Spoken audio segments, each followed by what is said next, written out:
There's a barge going by first thing in the morning.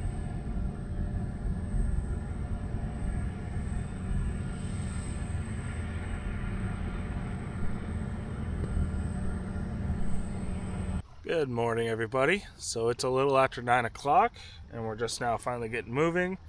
It was a pretty cold morning. Got down into like the mid 40s last night, so pretty chilly, and it's pretty hard to get out of bed in the morning. So we're finally up and moving, and now I gotta pack up this big mess in this tent. Okay, it's a bit of a slow morning. We're slowly packing up. Everything's just scattered kind of everywhere. And for breakfast, I had Farm to Summit buckwheat granola with oat milk. It was okay, and some coffee. So I'm just slowly getting things packed up. Okay, we got everything packed, and we're about to head down the river. It's definitely a slow morning with the cold weather and stuff. It's about 11:30, and we're gonna head downriver. So, according to my calculations, if I stay on this same speed, it'll be about 2 weeks left of the trip, which is just crazy to think about. So it's a little afternoon, and it is just a beautiful day, nice and calm and very sunny. And I'm just moving down through these hills, really enjoying them. So for lunch, I have menu 19, beef patty, grilled jalapeno pepper jack. That's a mouthful. So I'm gonna enjoy that as I go through these hills. It's pretty cool to see them again. It's been flat for quite a while. Trains are becoming more and more common the farther south I go. That's for certain. We got lucky last night that moved away from the river where we camped. The tracks did.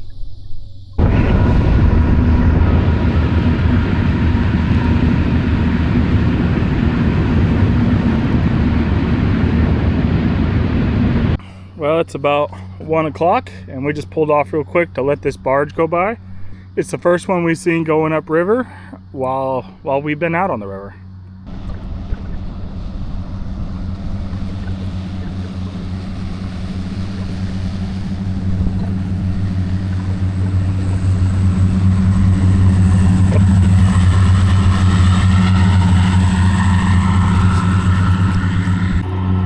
So it doesn't look like much on the river, but those are about 3-foot swells.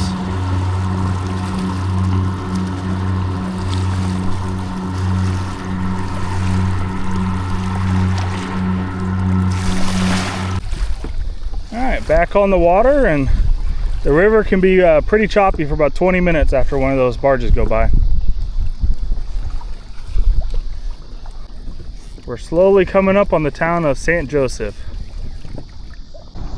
There's a double-decked highway going along the river here. It's pretty interesting. One of those big intersections with bridges everywhere.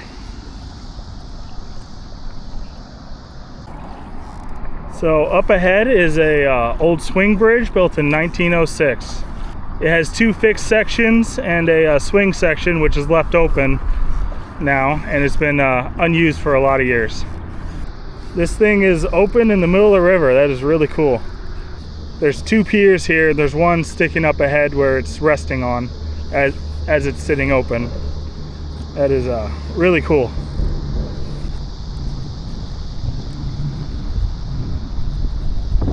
This one still has some buildings there for the swing machinery and the massive ring gear and rollers. Wonder if it's still got the motors inside there. That concrete's seen better days. There's rebar showing. Big old chunks have been taken off since it's been sitting in the river for 119 years. That is just a lot of steel hanging there. There's a grain loading facility. It's got a huge conveyor belt that extends out over the water, can roll back and forth to fill multiple barges at once, and a crane to unload them. So that's pretty interesting. You don't see them unloaded by cranes very often. In fact, I think this is the first one. Passing under 2 more bridges.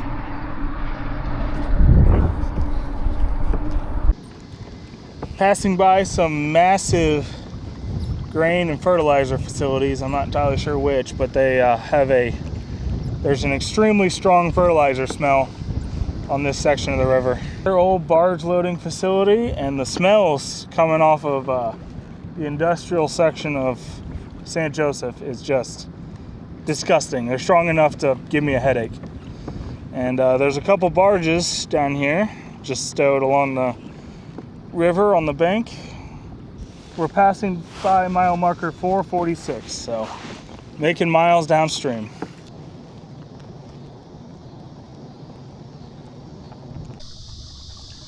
Looks like somebody's dock got washed down the river, stuck on a wing dam here. I don't know exactly what it is, but I see some blue barrels on the bottom side of it. And there's a hose reel. Interesting stuff. About 4 o'clock, and we pulled up to this boat ramp just for a quick break. And it's been a pretty slow afternoon. Just a little bit of headwind and just cruising down the current. Got a pretty good sized chunk of wood floating downriver. And we're about ready to head off again. Mile marker 437. Well, it's about 5:30 and we're starting to look for a spot, but it's been pretty sparse through this section. But other than that, it's just a very calm day. The headwinds made it nice and cool, which is really nice, and it looks like they've taken the rain chances out for quite a while, so I'll take that. So hopefully the river will start dropping and the sandbars will get a little bigger. Another spot where the river's just kind of going crazy.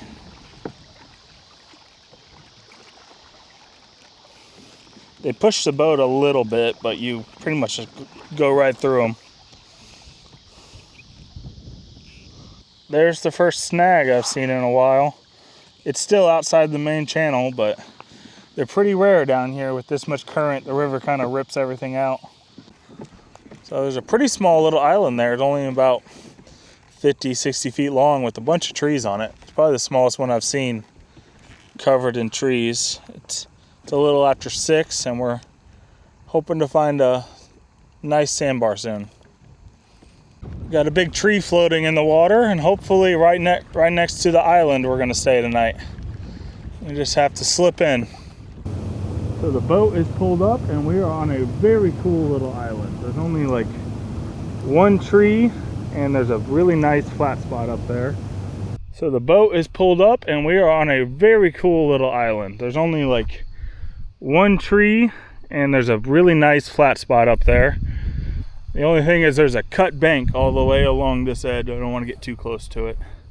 So the river's kind of eating this and it collapses slowly. So you just want to stay really far away from that.